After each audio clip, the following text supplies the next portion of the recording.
네, 반갑습니다. 전기누리 이동근입니다. 네, 오늘은 2장 전개와 자개 한번 들어가도록 할게요.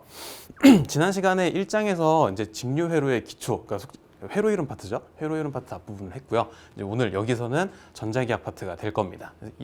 2장 전개와 자개고요. 내용이 정전개, 정전용량, 정자개 이렇게 3개가 나와 있는데 양해 말씀 좀 드릴게요. 여기 정전개가 양이 엄청 많아요. 어쩔 수 없습니다. 어쩔 수 없지만 여러분은 여기 정전개 여기를 공부하실 때 시간을 많이 쓴다고 생각을 하세요. 어쩔 수가 없어요. 첫 번째 정전개, 정전용량, 정자개 할 거고요. 여러분이 구조는 이렇게 보시면 됩니다. 전개, 정전용량 요게 한 세트고요. 그 다음에 정자개 얘가 독립으로 한 세트예요. 이렇게. 다만 얘가 완전 독립은 아닌 게요. 나중에 언급해 드리겠지만 정전개에서 배우는 내용의 패턴, 용어, 개념 이게 그대로 정자개에 똑같이 나와요. 그렇기 때문에 저는 정전개를 설명할 때 힘을 많이 실을 겁니다. 거꾸로 정자개를 설명할 때는 힘을 빼고 설명을 할 겁니다. 여러분은 정전개 공부한 내용을 바탕으로 정자개를 꼭 비교해서 공부하시기 바랍니다. 이 내용이 매우 중요해요. 타이틀부터 볼게요. 전개와 자개라고 되어 있습니다. 여기서는 전개에 대해서 공부하고 자개에 대해서 공부한다. 이렇게 보시면 될 것 같아요. 첫 번째, 전개라는 용어부터 살펴볼게요. 넘어가겠습니다. 네, 첫 번째, 정전개고요. 정전개의 기초사항입니다. 첫 번째, 전개 용어부터 살펴볼게요. 네, 정전개라 되어 있는데요. 한 글자 따져볼게요. 앞으로 저랑 얘기할 때요. 전이라는 글자가 들어가 있죠. 여기 전. 네, 전이라는 글자가 있으면 이건 다 전기를 의미한다라고 생각하시면 됩니다. 뭐 전류, 전하 다 상관없어요. 그냥 전기의 힘이다, 전기의 세계다 이런 겁니다. 그다음 뒤에 개라는 용어가 붙어 있는데 개라는 건요. 공간이에요. 공간 혹은 우리 순우리 말로는 마당 이렇게 얘기합니다. 그럼 두 개 합쳐볼게요.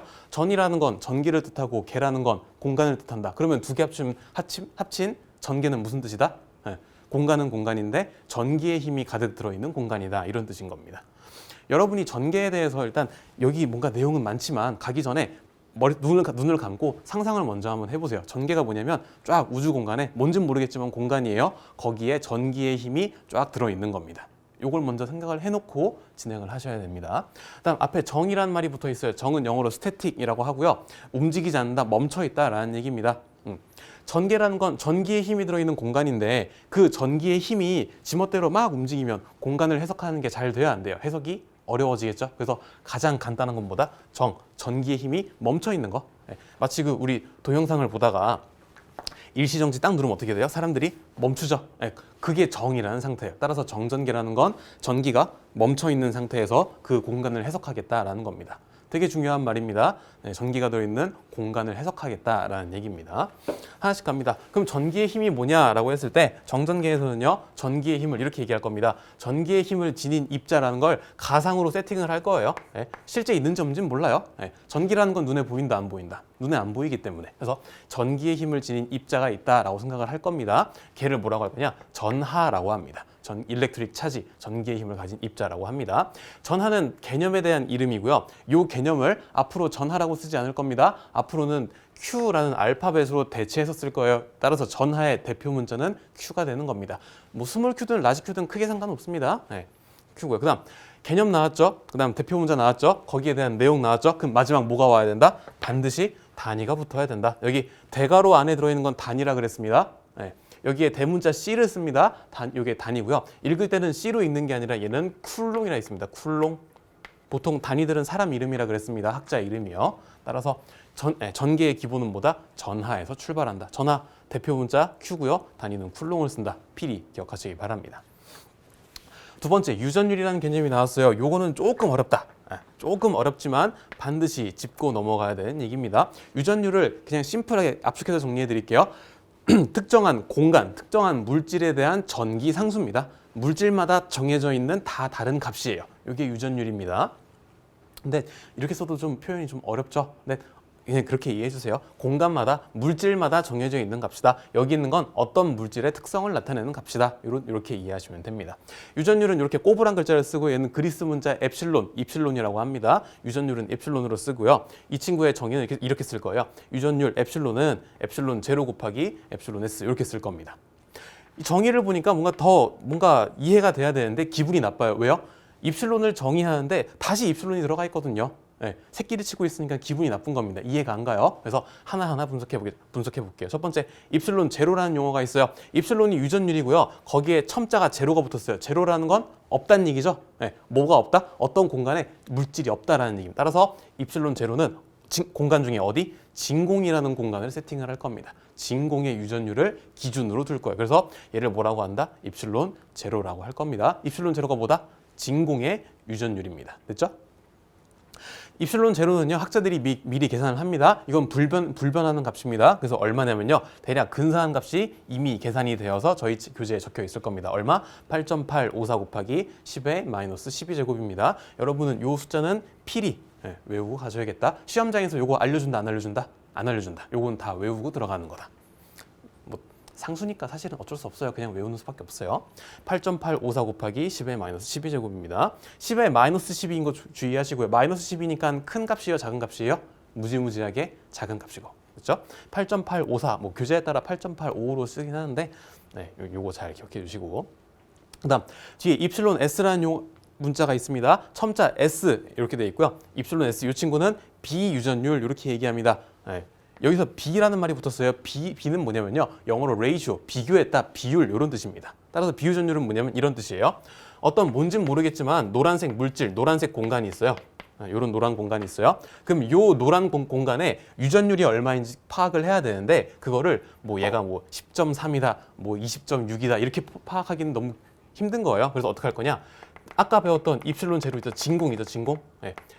진공의 유전율을 기준으로 설명을 할 겁니다. 다시 앞으로 모든 공간, 모든 물질의 유전율은 어떻게 설명한다? 진공의 값을 기준으로 설명할 겁니다. 이런 식으로요. 얘는 진공이니까요. 요 놈의 유전율은 얼마예요? 얘는 입실론 제로죠. 그럼 요 노란 물질의 유전율은 얼마냐면 이렇게 표현할 거예요. 이 노란 놈은 진공의 유전율보다 2배 큽니다. 이렇게 표현할 거예요. 다시 어떤 노란 물질이 있어요. 이 물질의 유전율을 얘기하고 싶어요. 그럼 어떻게 표현한다고요? 이 노란 놈은 진공의 유전율보다 몇 배입니다. 2배입니다. 이렇게 표현할 거예요. 어떤 파란 물질은 뭐 3배입니다. 9배입니다. 1000배입니다. 12000배입니다. 이렇게 표현할 겁니다. 그러면 여기서 말하는 2배, 3배, 10,000배, 1000배 여기 뭐다? 걔가 바로 비유전율입니다. B라는 게 뭐다? 진공을 기준으로 비교했다라는 뜻입니다. 이 표현 잘 기억해 주시고요. 그러면 여기서 질문이 하나 생기겠죠. 그러면 진공이라는 놈은요, 비유전율이 얼마예요? 진공도 공간이니까 진공의 비유전율은 얼마예요? 여러분은 요거는 외울 게 아니에요. 비유전율의 의미를 기억하시면 됩니다. 비유전율이 뭐라고요? 어떤 공간의 유전율을 진공과 비교한 거죠. 그러면 다시 진공의 비유전율은 진공의 유전율을 진공과 비교한 거예요. 자기 자신을 비교했으니까 약분해서 얘는 1이 나오죠. 외우는 게 아니에요. 비유전율의 의미를 정확하게 파악하시면 되겠습니다. 이게 전개의 가장 기본적인 얘기입니다. 그럼 요거 두 개를 통해서 뭐가 정리되느냐? 어떤 공간을 뜻한다, 유전율, 공간에 전기의 힘이 있다, 전하, 이렇게 된 겁니다. 이게 세팅이 된 거고요.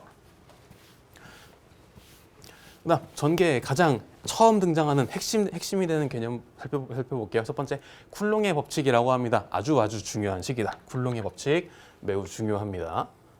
무슨 법칙이라고 되어 있고요. 보통 앞에는 사람 이름이에요. 이건 엄청나게 중요한 내용이 들어있는 거죠. 쿨롱의 법칙을 한 줄로 요약하겠습니다. 두 개의 전하 사이에 작용하는 힘입니다. 다시 쿨롱의 법칙보다 좀 엄밀하게 말씀드릴게요. 두 개의 전하가, 이 그림 볼게요. 두 개의 전하가 일정 거리 떨어져 있어요. 이때 두 개의 전하 사이에 힘이 작용하더라라는 얘기입니다. 이게 쿨롱의 법칙입니다.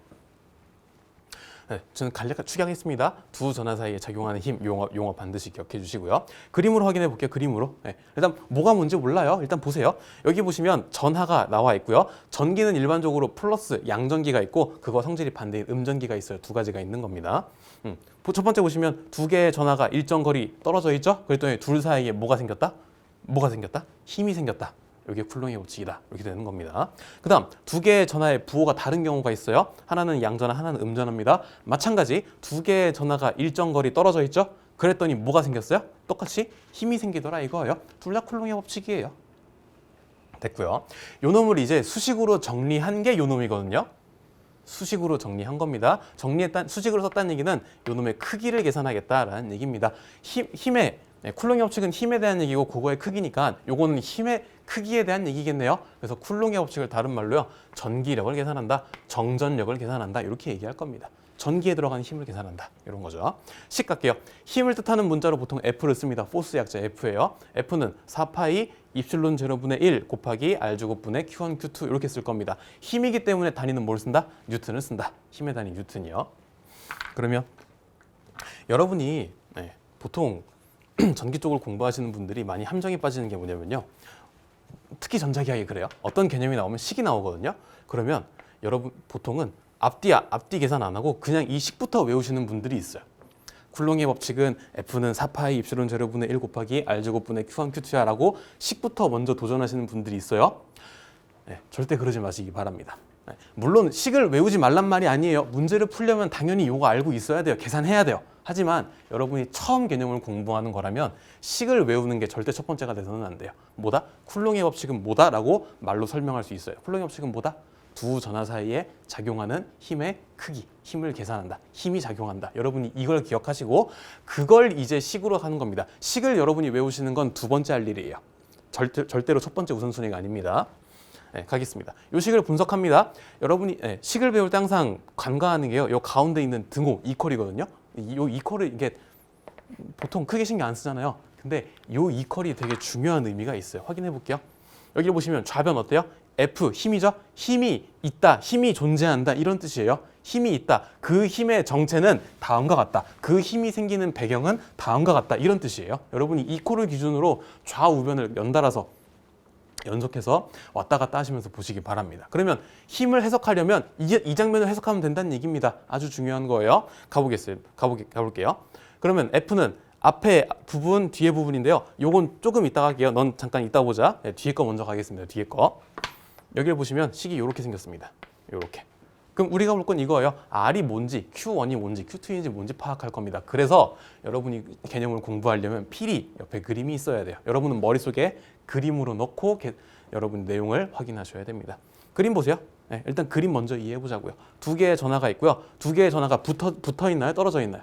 떨어져 있죠. 그럼 떨어져 있으면 떨어진 걸 표시하는 값이 있어요. 그게 뭐다? 떨어진 거리 R만큼 떨어져 있습니다. R미터만큼 떨어져 있습니다. 라는 표현이 반드시 있어요.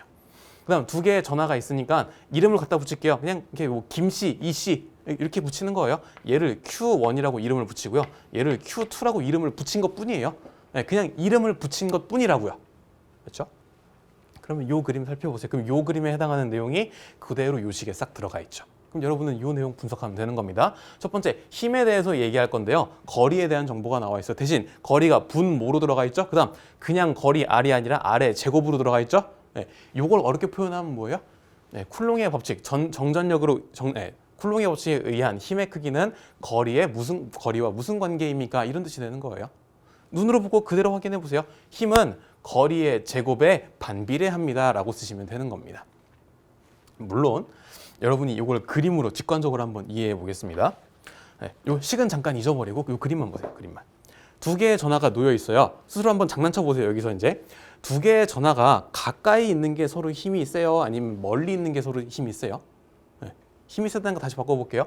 두 개의 전하가 서로 작용을 할 거예요. 작용을 하는데 가까이 놨을 때 작용을 더 세게 하겠어요? 멀리 놨을 때 상호작용을 더 세게 하겠어요? 직관적으로 가까이 놨을 때 더 작용을 많이 하겠죠. 맞죠? 가까이 한다는 건 거리 R이 줄어든다는 얘기죠. 얘가 R값이 줄어들면 힘값은 당연히 증가하겠죠. 그 결과값이. 그 내용이 여러분이 그림에서 본 내용이 식에 그대로 반영되어 있는 겁니다. 이번에 위에 갈게요. 위에 Q1, Q2 나와 있어요. Q1, Q2는 뭐예요? 여기 들어있는 전하의 크기죠. 전기량이죠. 마찬가지 그림으로 이해하세요. 두 개의 전기가 있어요. 여기에 전기량이 찔끔찔끔 들어있는 게 서로 작용을 세게 하겠어요? 전기량이 왕창 들어있는 게 작용을 많이 하겠어요? 그냥 직관적으로, 상식적으로. 당연히 전기량이 많이 있으면 전기의 힘이 세면 셀수록 두 개 사이가 더 많은 작용, 더 강한 힘이 생기겠죠. 요거 물리적으로 이해 안 되시는 분은 없을 거라 생각합니다. 그 내용이 그대로 식에 들어가 있잖아요. F에 대해서 얘기할 때 Q1과 Q2에 비례한다고요. 이걸 어렵게 설명한 게 힘과 전기량은 비례합니다. 이렇게 되는 거예요. 이해되셨나요?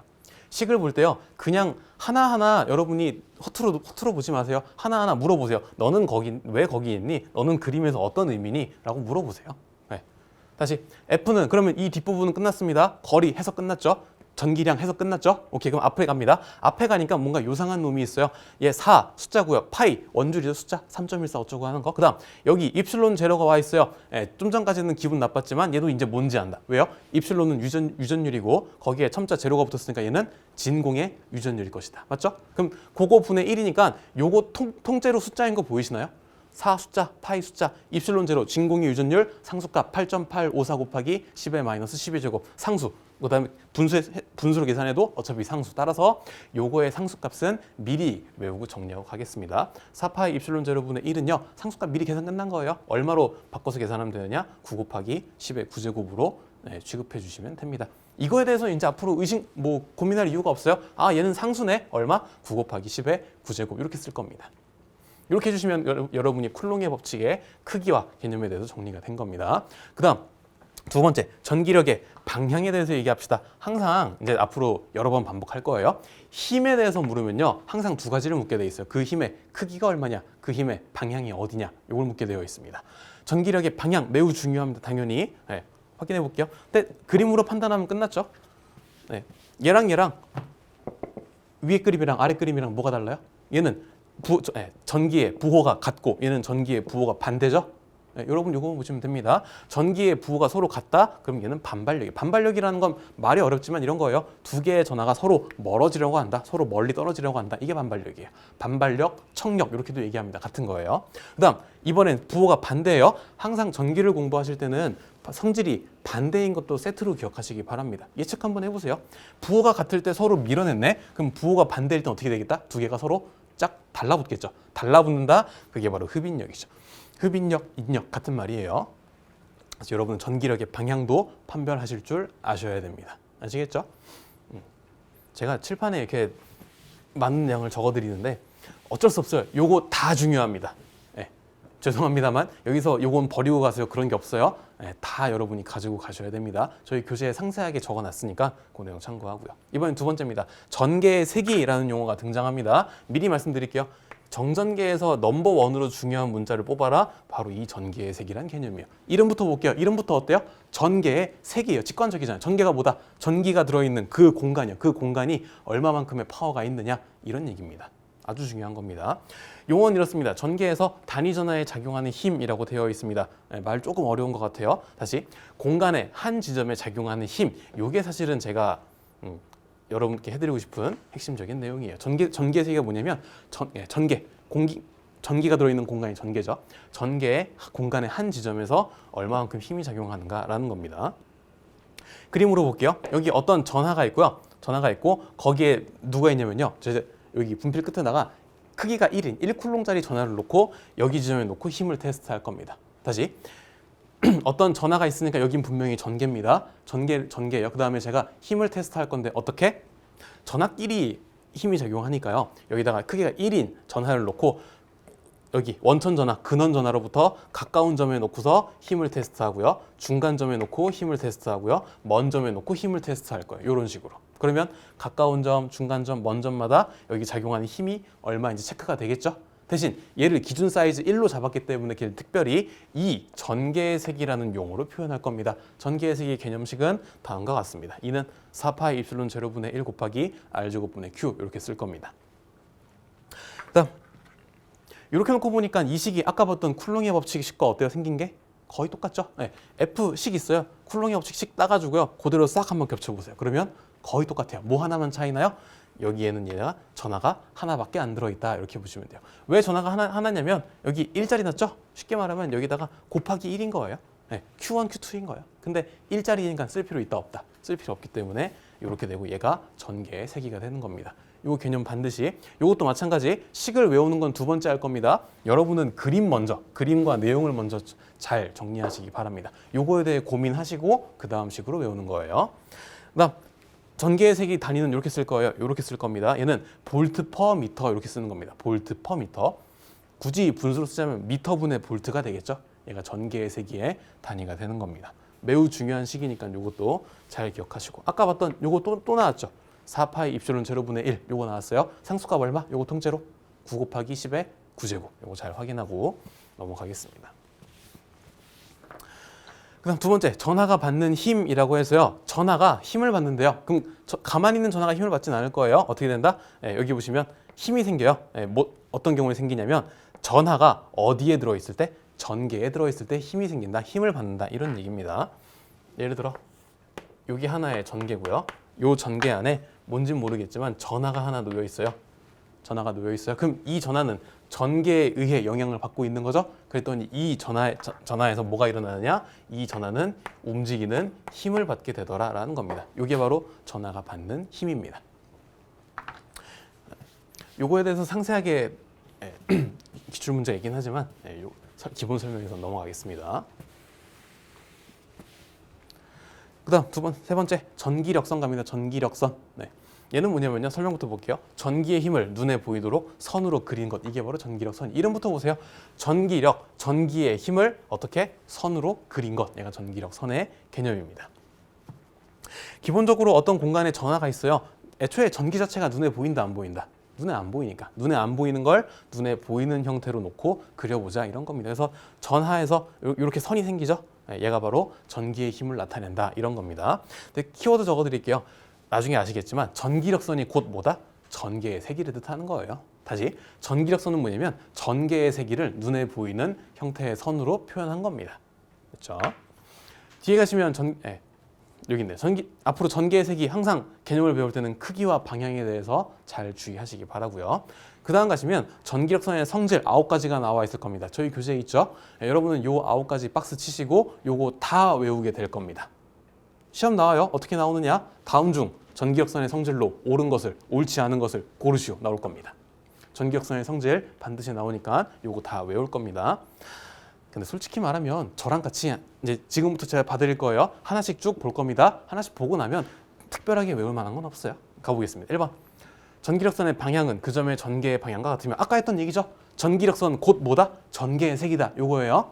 전기력선의 밀도는 그 점에서 전개의 세기와 같다라고 되어 있습니다. 여기에 밀도라는 표현이 등장하는데 요건 나중에 나올 거니까 따로 체크해 놓을게요. 다시 1번 진술의 핵심은 뭐다? 전기력선 이퀄 전개의 세기다. 전개의 세기라는 건 크기와 방향도 같이 따져야 한다는 얘기입니다. 전기력선의 밀도, 크기란 얘기예요. 그 점에서의 전개의 세기와 같다. 전기력선 이퀄 전개의 세기 됐고요.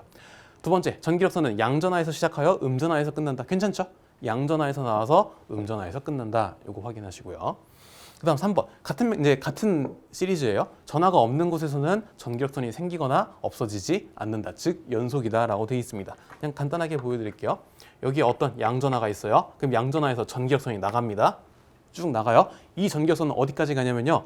얘가 음전하에 싹 가서 이렇게 싹 빨려 들어가거나 공간에 음전하가 없다면 얘는 그냥 공간 끝까지 갑니다. 그냥.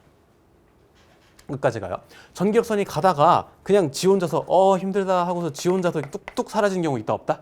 이런 건 없는 겁니다. 아시겠죠? 전기력선은 무조건 공간 끝까지 혹은 음전하에 가서 그제야 없어지는 겁니다. 그렇죠? 그 얘기예요. 없어지지 않는다, 연속이다 같은 얘기입니다. 그 다음 4번. 단위전하는 입실론 제로분의 1개의 전기력선을 만든다라고 돼 있고요. 얘 가로치고 가우스의 법칙이라 써 있습니다. 요거 되게 중요한 내용인데 가우스의 법칙은 이따 뒤에 있으니까 4번은 잠깐 보류할게요. 아무튼 중요한 내용이다. 이따가 배울 거다. 넘어갑니다. 5번. 전기력선은 전위가 낮아지는 방향으로 향한다. 전위가 낮아지는 방향으로 향한다. 이렇게 돼 있습니다. 전위가 뭔지 아직 안 배웠어요. 근데 일단 냅두고요. 자연계에서는 기본적으로 항상 어때요? 물의 움직임 이런 거 보면 높은 데에서 낮은 데, 많은 데에서 적은 데 이렇게 가죠. 자연계의 일반적인 흐름이다 이렇게 보시면 됩니다. 뭔진 모르겠지만 높은 데서 낮은 데로 가는구나 이렇게 이해하시면 돼요. 6번. 전기력선은 그 자신만으로 패곡선을 만들지 않는다라고 되어 있습니다. 심플하게 볼게요. 패곡선이라는 건요 이런 거예요. 전하에서 전기력선이 나갑니다. 이렇게 나가요. 근데 만약에 어떤 전기력선이 나가서요 얘가 다시 이렇게 돌아왔어요. 이런 경우 있다 없다? 이게 지금 패곡선입니다. 이런 경우 있다 없다? 없어요. 이게 왜 말이 안 돼요? 양전하에서 나와서 다시 양전하로 왔잖아요. 이런 건 없다. 그게 바로 6번 내용입니다. 자신만으로 패곡선을 만들지 않는다. 다음 7번. 전개가 0인 점을 제외하고 이게 핵심이죠. 전기력선끼리는 서로 교차한다 하지 않는다? 교차하지 않는다. 이게 핵심이에요. 전기력선, 내가 전기력선, 나 전기력선. 이런 장면이 있다 없다? 이런 장면은 존재하지 않는다. 왜요? 여기서 지금 어떻게 됐어요? 두 개가 교차했죠. 교차할 수는 없습니다. 그다음 8번 전기력선은 등전이면과 직교한다라고 돼 있고 등전이면이라는 용어가 나왔습니다. 아직 전이를 배우진 않았지만 한 가지 포인트만 확인할게요. 앞으로 전자기학 여러분이 배우실 때요. 선과 면이 만난다라고 했죠. 선과 면은 무조건 직교입니다. 요거는 법칙이에요. 예외가 없습니다. 다시 선과 면이 만난다. 그럼 무조건 어떻게 만난다? 직교, 수직으로 만난다라는 키워드만 잘 기억하시기 바랍니다. 등전이면은 나중에 전이를 배우고 와야 돼요. 그다음 9번 도체 내부에는 전기력선이 존재하지 않는다. 이것도 매우 중요한 진술입니다. 잘 기억하시기 바랍니다. 도체 내부에는 전기력선이 존재하지 않는다. 굳이 그림을 참고하면 어떤 도체가 있고요. 이런 도체가 있고요. 여기에 전하가 들어가요. 전하가 어디 있냐? 도체 내부 이런데 있다 없다? 이런 데가 아니라 어디로 가느냐? 다 도체 표면으로 퍼집니다. 이렇게 도체 표면에 겉에 겉부분에만 이렇게 딱 쌓여 있는 겁니다. 그래서 9번 진술 도체 내부에는 전기력선이 존재하지 않는다. 이거 잘 기억하시기 바랍니다. 전기력선의 성질 다음과 같이 9개 봤고요. 이거 시험 나옵니다. 그다음 갈게요. 네, 아까 봤던 전위에 대해서 얘기합시다. 전위, 보통 얘는 전기적인 위치 에너지 보통 이렇게 번역을 하거든요. 정확하게는 일렉트릭 포텐셜이라고 해서요. 포텐셜 에너지 개념이에요. 정의 먼저 볼게요. 전개 내의 전하를 운반하는 데 드는 에너지 이렇게 되어 있습니다. 얘가 전위입니다. 전위는 어떤 차원이다? 에너지라는 개념이다. 일을 한다 이런 얘기입니다. 전하를 운반한다. 움직일 거니까 힘이 들지 않겠어요? 에너지가 들죠. 그 얘기입니다. 저희 교재에는 요 그림인데요. 심플하게 볼게요. 여기 어떤 전개가 있어요. 그럼 정정. 근원 전하가 있어요. 그럼 이 주변에 전기의 힘이 생기겠죠? 전기의 힘을 지금 뭘로 표현한 거예요? 이렇게 선으로 표현했죠? 요 놈이 뭐다? 요 놈이 다 전기력 선이다. 그럼 아무튼 여긴 전기의 힘이 존재하는 공간입니다. 그러면 전기의 힘 안에 지금 여기에 지금 전하가 들어있어요. 어떤 전하가? 정정, 이걸로 갈게요. 여기 지금 끝에 전하가 있어요. 지금 전하가요, 아주 멀리 있어요. 아주 멀리. 아주 멀다는 거 무한 원점으로 표현합니다. 아주 멀리 전하가 있어요. 그럼 이 전하를 어떻게 할 거냐? 얘를 전개의 방향은 지금 이렇게 작용하고 있는 겁니다. 이 방향으로 이렇게 작용하고 있어요. 마치 그 선풍기를 지금 사람 기준으로는 선풍기를 지금 세게 튼 거예요. 그렇죠? 그 상태예요. 그러면 멀리 있던 전하를 얘를 선풍기 바람을 거슬려서 이쪽으로 쭉 끌고 이렇게 쭉 끌고 올 겁니다. 이렇게.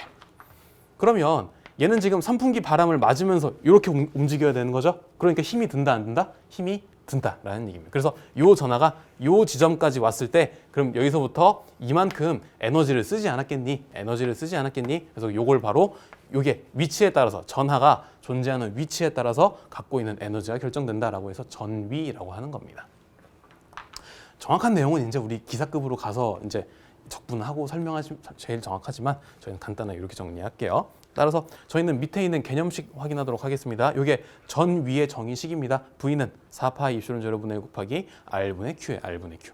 지금 보시면 쿨롱의 법칙 F, 그다음에 전개의 색이 E, 전위 V 다 어때요? 생긴 게 다 똑같아요. 세 개 놓고 한번 비교해 보세요. 전위는 어떤 차원이냐? 거리분의 Q입니다. 거리의 1제곱, 전하의 1제곱. 하나씩 들어가 있는 거예요. 이게 전위의 정의식이고요. 그 다음 밑에 보시면 이런 식이 있어요. V는 Q분의 W라고 돼 있는데 이 식은 뭔가 익숙하지 않아요?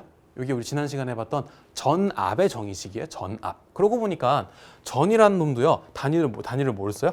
볼트를 쓰거든요. 볼트. 우리 전압 배울 때 단위 볼트 배웠죠. 전위도 마찬가지 볼트. 그래서 실질적으로는요. 전압이라는 거는 엄밀하게 말하면 전위차예요. 두 점 사이에 생기는 전위의 차. 그래서 전위차를 전압 이렇게 표현하는 겁니다. 그래서 요거 우리 회로에서 봤던 전압 개념 잘 기억해 주시고요. 그다음 마지막 여기에 보시면 V는 R 곱하기 2라는 식이 있는데 이게 뭐냐면 전개의 세기와 전위 두 개의 식을 비교한 거예요. 비교할 만해요. 왜요? 둘 다 생긴 게 비슷하거든요. 4파이 들어가는 이런 식이거든요. 그래서 비교해 보니까 전개의 세기에다가 거리 하나를 곱해 주니까 전위가 나오더라. 이런 얘기입니다. 그렇죠? 엄밀히 말하면 얘는 평등 전개에 해당하는 내용이지만 보통 그냥 특별한 얘기 없이 다 적용되니까 이것도 같이 잘 기억하겠습니다. 이게 전위라는 개념입니다.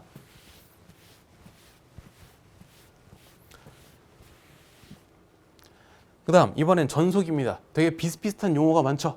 어쩔 수 없습니다. 저도 설명하면서 죄송스럽긴 하지만 요거는 여러분이 다 가져가는 수밖에 없어요. 하나씩. 전속입니다. 얘는 읽어볼게요. 한 개의 전하를 하나의 선으로 표현한 것. 요건 그냥 제가 쓴 말이거든요.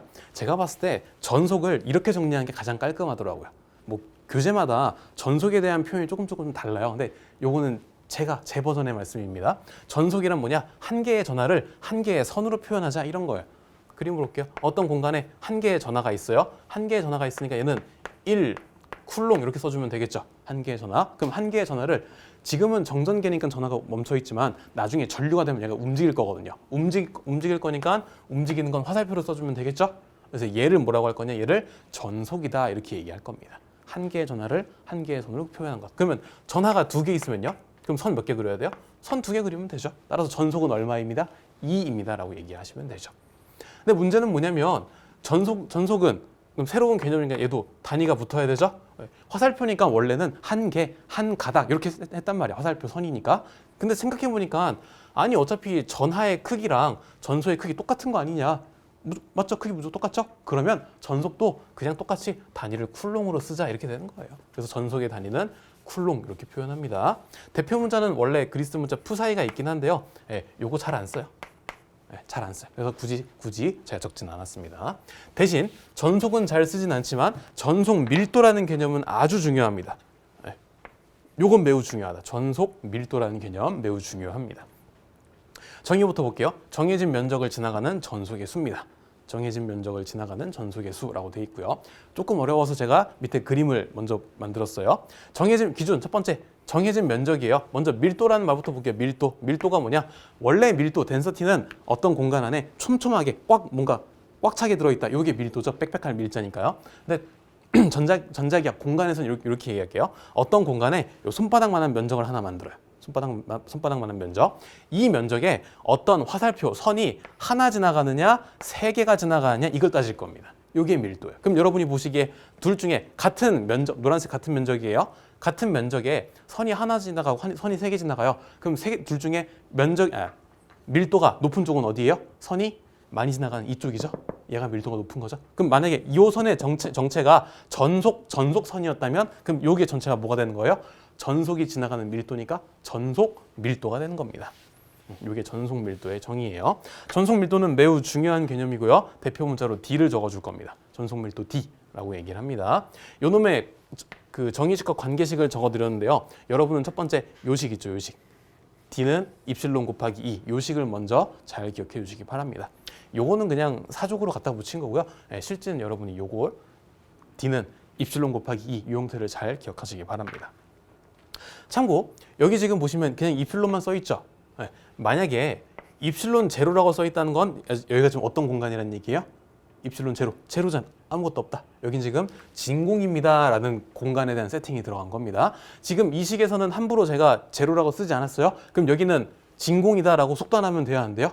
안 되는 거예요. 어떤 공간인지 모르는 임의의 모든 공간에 적용된다 이런 뜻이에요. 여기에 첨자가 제로가 들어가 있다면 여긴 진공입니다 라는 뜻이에요. 유전율은 이렇게 활용하는 겁니다.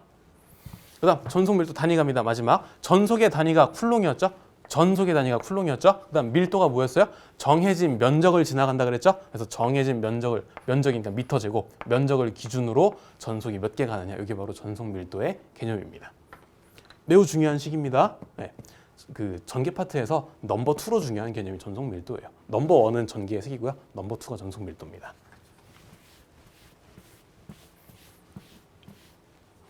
그다음 가우스의 법칙입니다. 가우스의 법칙.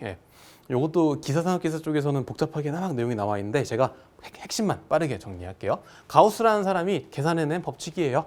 뭐에 대한 얘기냐? 배경 먼저 세팅할게요. 조건. 예를 들어 진공에 Q 쿨롱의 전하가 있을 때 이렇게 세팅을 한 겁니다. 오케이. 이때 가우스의 법칙은 2가지를 따질 거예요. 첫 번째, 전기력 선이 몇 개 나오느냐, 전속이 몇 개 나오느냐. 다시 가우스의 법칙은 뭐에 대한 얘기다? 전기력 선이 몇 개 나오느냐, 전속이 몇 개 나오느냐. 됐죠? 개수에 대한 얘기예요. 그러면 예제 세팅부터 볼게요. 진공에 전하가 있다라고 했습니다. 그럼 그림 그려보면 여기 지금 진공이고요. 거기 지금 여기에 전하가 들어 있는 거예요. 그럼 첫 번째 전하가 있으니까 이 주변은 전기겠네요. 그러면 진공에 전기에 대한 상수가 필요하겠죠? 그게 뭐다? 진공의 유전율 입실론 제로인 거죠. 그래서 요 공간을 입실론 제로라고 세팅을 할 겁니다. 그 다음 여기 전하가 있으면 그 주변으로 전기력선이 이렇게 나오겠죠. 그 개수가 몇 개냐? 이건 계산이 끝난 값입니다. 입실론 제로분의 Q개 이렇게 쓸 겁니다. 전기력선은 몇 개 나온다? 입실론 제로분의 q 개만큼 나오는 겁니다. 그다음 어쨌든 전하가 있으니까 이때 전속은 몇 개 나오느냐라는 질문입니다. 근데 전속이라는 건 결국 전하의 크기와 같은 거죠. 전하에다가 방향만 집어넣은 게 전속이란 말이에요. 따라서 전속선의 수는 전하의 크기와 똑같다. 그래서 얘는 q 이렇게 쓰시면 됩니다. 핵심적인 내용은 이겁니다. 가우스의 법칙은 뭐에 대한 얘기다? 전기력선 수가 몇 개입니다. 전속 수가 몇 개입니다. 요걸 정해주는 법칙입니다. 하나 더. 전기력선은요. 여기 입실론이라는 문자가 들어가 있죠. 전기력선의 개수는요. 공간에 따라서 바뀌어요. 같은 전하라도 얘가 공기 중에 있느냐, 기름 속에 있느냐, 바다 속에 있느냐에 따라서 바뀌어요. 개수가. 하지만 전속은 얘가 기름에 있던, 고무에 있던, 나무에 있던 바뀐다, 안 바뀐다? 안 바뀐다. 왜요? 얘는 전기량과 무조건 같은 크기이기 때문에 그렇습니다. 그래서 전속 밀도가 나중에 중요한 개념이 돼요. 이게 가우스의 법칙에 대한 설명입니다. 요걸 했으니까 아까 봤던 전기력선의 성질 중에 가우스 법칙 얘기 있었죠? 그거 다시 한번 살펴보세요. 이제 이해가 되실 겁니다. 그다음 전하 밀도라는 개념이 나와 있는데 요건 그냥 참고만 하세요. 요건 보통 기사 쪽에서 참고하는 내용이고요. 우리 기능사 쪽에서는 굳이 볼 필요 없다. 그냥 어쨌든 전하가 이제 한두 개가 아니라 여러 개 있는 겁니다. 여러 개 있어서 일일이 카운트가 안 돼요. 그래서 어떻게 하느냐? 전하가 선 모양으로 깔려 있다. 면 모양으로 깔려 있다. 최적, 얘는 부피, 덩어리예요. 덩어리 모양으로 깔려 있다. 이런 뜻이에요. 네, 저희 넘어가겠습니다. 대신 2번, 3번 요거는 잘 한 번씩 체크하고 가겠습니다. 첫 번째, 전하는 곡률이 큰 곳으로 모이려는 성질이 있다라고 되어 있습니다. 곡률이라는 용어를 한번 짚고 가겠습니다. 곡률이란 말은요, 구부러진 정도예요. 구부러졌다 이런 얘기거든요. 쉽게 말씀드릴게요. 곡률이 크다 이퀄 뾰족하다. 네, 곡률이 크다 이퀄 얘는 뾰족한 곳이에요. 뾰족한 곳. 얘가 바로 곡률이 큰 곳입니다. 그다음 곡률이 크다랑 말장난으로 세트로 나오는 게 있어. 어떤 거냐면 곡률 반경이 작다라고 되어 있습니다. 요것도 이퀄이와 같은 말이에요. 곡률이 크다 이퀄 뾰족하다 이퀄 곡률 반경이 작다라는 겁니다. 이게 뭐냐면 전기라는 놈은요. 뾰족한 쪽에 그 팁 끝부분에 많이 모이려는 성질이 있습니다. 평평한 플랫한 이런 면에는 잘 안 모여요. 뾰족한 데를 찾아서 모이는 성질이 있다. 이런 겁니다. 그다음 세 번째, 전하는 도체 표면에만 분포한다. 이건 아까 말씀드렸죠? 이것도 중요한 내용이니까. 요거의 핵심 내용보다 전하는 도체 내부에 존재한다, 존재하지 않는다. 도체 내부에는 존재하지 않는다고 세팅한다, 가정한다. 요 얘기예요. 요거 두 개 기억하시고 말장난 나옵니다. 곡률이 크다, 곡률 반경이 크다. 요게 뭐가 더 뾰족한 거게? 라고 문제 물으니까요. 여러분은 더 뾰족한 곳으로 모인다. 요거 하나만 짚고 가시기 바랍니다. 뾰족한 곳, 곡률이 큰 곳, 곡률 반경이 작은 곳 다 이퀄이에요. 이렇게 볼게요. 네, 여기까지 내용으로 예제 한번 풀어보도록 하겠습니다. 네, 예제 풀기 전에 다시 한번 정리해 봅시다. 첫 번째, 전개라는 건 뭐다? 전개라는 건 전기의 힘이 존재하는 공간이에요. 공간에 대해서 얘기할 겁니다. 그다음 첫 번째 나온 게 쿨롱의 법칙 F 요거에 대한 얘기였고요. 그다음 두 번째, 쿨롱의 법칙을 응용해서 공간 자체를 테스트할 겁니다. 그게 바로 전개의 세기 2였고요. 그다음 전개의 세기에서 한 번 더 앞으로 가서 전기에다가 거리 개념, 에너지 개념을 추가합니다. 그게 바로 전위라는 개념이었고요. 그다음 전기력선의 성질 9가지 쭉 정리했고요. 그다음에 여기서 추가된 게 전속 밀도 D라는 개념이었어요. 요거 하기 위해서는 전속부터 봐야 된다 그랬습니다. 전속과 밀도가 합쳐진 게 전속 밀도라 그랬어요. 이렇게 되고요. 그다음 각각 전개에서 가장 중요한 게 얘이기 때문에 여러분은 나중에 뭐 해야 되냐면 전개의 세기와 쿨링 법칙 요거 있죠. 요거 두 개씩 있죠. 4파이 있죠. 요거씩 한번 비교해 보세요. 그럼 관계식이 하나 나올 거예요. 그다음 요거와 요거 E와 V 요것도 두 개 놓고 비교해 보세요. 관계식 나와요. 마찬가지 E와 D 요 놈도 놓고 두 개 비교해 보시면 관계식이 나올 겁니다. 그것까지 여러분이 정리가 되셔야 됩니다. 아시겠죠? 제가 아까 공부할 때 식을 외우는 게 첫 번째가 아니다. 거기 목숨 걸지 말라 그렇게 말씀드렸어요. 네. 오해 소지가 있어서 다시 한번 말씀드립니다. 당연히 문제를 풀려면 식을 아셔야 됩니다. 식에다가 숫자 집어넣어서 계산해서 문제를 풀 거예요. 하지만 여러분이 식을 외우는 게 첫 번째 목표가 돼서는 안 된다는 말입니다. 여러분은 쿨롱의 법칙이 뭐냐라고 물었을 때 4파이 이게 아니라요. 두 개의 전하 사이에 작용하는 힘이다라고 설명부터 하실 수 있어야 돼요. 그게 제가 원하는 수준입니다. 아시겠죠? 네, 필수 예제 한번 풀어볼게요. 첫 번째, 문제 읽어봅니다. 읽어보면서 저는 밑줄 치면서 대표 문자 개념 딱 정리할 겁니다. 첫 번째 10 이만큼의 점전화가 있대요. 점전화가 있으니까 뭔진 모르니까 얘는 그냥 Q1이라고 할게요. 네. Q1으로부터 100mm 떨어진 거리에 거리가 나왔다. 거리라고 돼 있으니까 얘는 거리 R로 쓰겠습니다. 됐고요. 그다음 또 다른 이만한 크기의 점전화가 놓여 있대요. 그럼 얘는 Q2라고 씁시다. 네. 이때 전하에 작용하는 힘의 크기, 항상 물음표 앞에 있는 이 말이 제일 중요하다 그랬습니다. 물음표 앞에 있는 이 말이 제일 중요하다 그랬어요. 힘의 크기니까 얘는 뭐다? F예요. 왜 F예요? 저는 이미 읽으면서 파악했거든요. 아, 두 개의 전하가 일정 거리 떨어져 있고 거기에 힘이 작용하네? 그러면 저는 이 F는 더 볼 필요도 없이 쿨롱의 법칙을 적용해서 풀면 되겠구나 라고 정리할 겁니다. 여러분도 시험 문제 저처럼 같이 푸시면 됩니다. 네. 꼭 저랑 같은 방법으로 푸시길 바랍니다. 그러면 요거 정리 한번 해볼게요. 첫 번째 Q1이라는 놈이 있었어요. 얘는 얼마냐면 10 나노쿨롱이라. 그럼 얘는 10에다가 나노는 10에 마이너스 6제곱 이렇게 되겠죠. 아, 정정할게요. 10의 9제곱이죠. 그 다음 Q2는 얘는 100 피코쿨롱이죠. 얘는 피코입니다. 피코라는 건 10에 마이너스 12개 12 이렇게 되고요. 그 다음 100mm래요. 우린 거리는 항상 미터로 바꿔야 되니까요. 100mm는 이렇게 바꿔 쓸게요. 100 곱하기 밀리 10에 마이너스 세제곱 미터 이렇게 적어주시면 되겠죠. 그 다음 마지막 작용하는 힘의 크기라고 돼 있으니까 이런 재료들을 가지고 F에 대해서 판별해봐라 이런 얘기입니다. 그럼 저는 이 상황을 세팅하고 쿨롱의 법칙을 쓰는 거구나 라고 판단을 다 계산이 끝난 겁니다. 그럼 계산해 볼게요. 쿨롱의 법칙 F는 어떻게 생겼다? 4파이 입실론 제로분의 1 곱하기 R 제곱분의 Q1 곱하기 Q2 이렇게 쓸 거고요. 그대로 적용하겠습니다. 고민할 거 없어요. 요거 통째로 얼마였다? 상수값? 4숫자, 파이 숫자, 입실론 숫자. 여기 얼마였다? 얘가 9 곱하기 10의 9제곱이었고요. 그 다음 여기에 보시면 거리 R 얼마? R 요거죠? 근데 요거 그냥 100mm 요거 여기 얼마냐면 그냥 0.1m거든요. 전 0.1로 쓸게요. 그냥 너무 양이 많아요. 0.1의 제곱으로 쓸 거고요. 그 다음 Q1, Q2 그냥 그대로 갖다 쓰겠습니다. Q1이 얼마냐면 10 곱하기 10의 마이너스 9제곱이고요. 그 다음에 Q2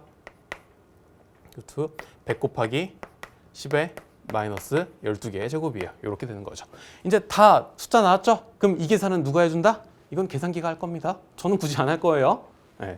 여러분은 손으로 연습하시고요.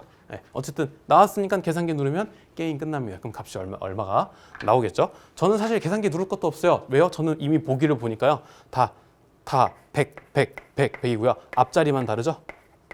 저는 그래서요. 여기 지금 10의 제곱 엄청나게 많죠? 저 이거 다 안 볼 거예요. 저는 그냥 앞에 9만 보고 정답 4번 이렇게 체크할 겁니다.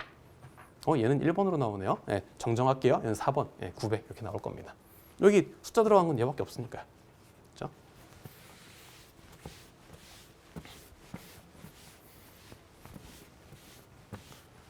다음 문제 갑니다. 요건 사실 기사급에서 나오는 내용인데 나와 있으니까 한번 풀어볼게요. 50V/m의 평등 전개 중에 80V 되는 점 A에서 전개의 방향으로 80cm 떨어진 A, B점의 전위는 얼마가 되겠는가 이렇게 되어 있습니다. 그림으로 이해할게요. 어떤 전개가 있고요. 그 다음에 여기 전하가 들어있어요.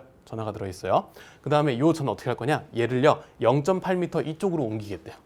이렇게 전개 방향으로 간다 그랬으니까 여기에서 이렇게 옮긴다 이런 뜻이에요. 얘가 이렇게 옮겨졌다 이런 얘기입니다.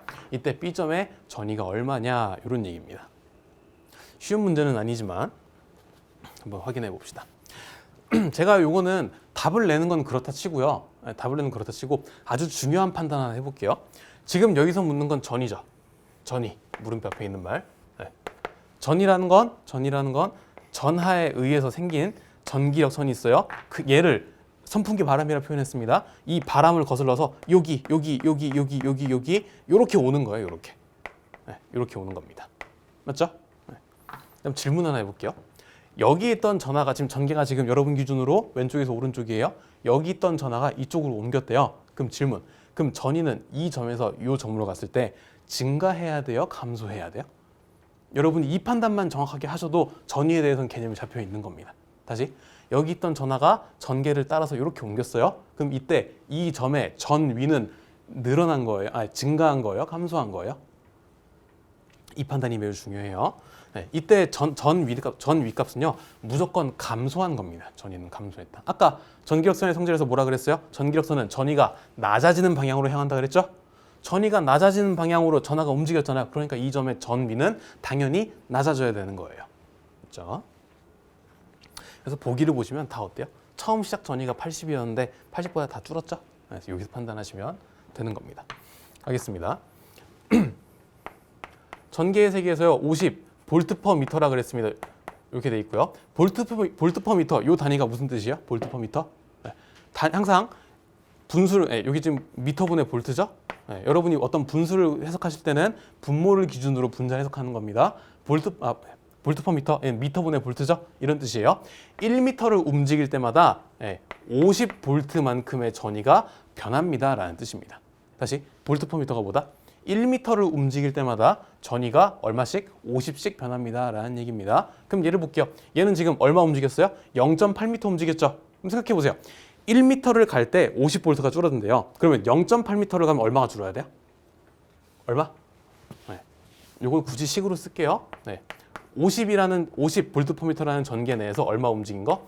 0.8m로 움직인 거예요. 그러면 전위가 얼마큼 변해야 돼요? 전위가 40만큼 변하는 겁니다. 제가 지금 변한다라 그랬어요. 증가한다라고 하지 않았습니다. 변한다. 왜요? 이건 방향을 봐야 아는 거니까요. 그래서 전위가 얼마큼 변한다? 40만큼 변한다 판단했습니다. 그 다음 아까 뭐 했어요? 전개 방향으로 움직일 거니까 전위가 줄어든다 판단했죠? 그럼 최종적으로 처음 원래 상태 80볼트에서 40볼트만큼 어떻게 될 것이다? 줄어들 것이다. 빠질 것이다. 따라서 최종적으로 이 점의 새로운 점의 전위는 얼마가 되겠다? 80에서 40을 뺀 40볼트 이렇게 되는 겁니다. 이 판단 매우 중요합니다. 잘 확인하시기 바랍니다.